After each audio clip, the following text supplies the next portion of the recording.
رحم اللہ کی بارگاہ میں حاضر ہوا، عرض کرنے لگا حضرت مجھے اللہ کی عظمت بتائیں اور حضور کی شان بتائیں۔ بڑی عجیب بات فرمائی، فرمایا سورۃ والضحیٰ پڑھ، سورۃ الضحیٰ پڑھ، والضحیٰ واللیل اذا سجا ما ودعک ربک وما قلی وللآخرۃ خیر لک من الاولی ولسوف یؤتیک ربک فترضی۔ فرمایا سورۃ الضحیٰ پڑھ، اس میں اللہ کی عظمت اور اللہ کی توحید بھی ہے اور حضور کی شان اور حضور کی نعت بھی ہے۔ شخص چلا گیا، کچھ عرصے کے بعد آیا، کہنے لگا کہ میں نے والضحیٰ پڑھی ہے، واقعی یہ دو چیزیں ہیں، اب مجھے یہ بتائیں کہ میں والضحیٰ سے فائدہ کیسے پاؤں۔ علی بن حسین، ان کا نام علی تھا، والد کا نام حسین بن علی بن ابی طالب،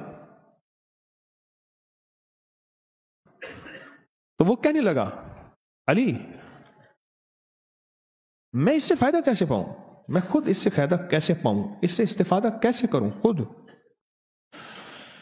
تو آپ نے فرمایا اس کا فائدہ تو صرف مضطر ہی پا سکتا ہے، مضطر، بے چین، بے قرار، دکھیارا، غم کا مارا، حالات کا ستایا ہوا، ناکامیوں نے اسے ڈس لیا، تنگیاں، درشتی، تلخی اس کی زندگی کا حصہ بن گئی، راستے گلیاں بند ہو گئیں، اپنے چھوڑ گئے، منزلیں دور ہو گئیں، جنگل ہے، اندھیری رات ہے، خوفناکی ہے۔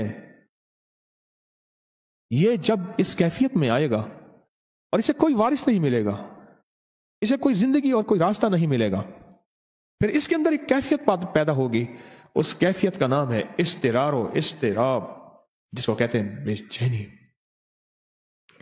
بے چینی اور بے کلی اور بے قراری۔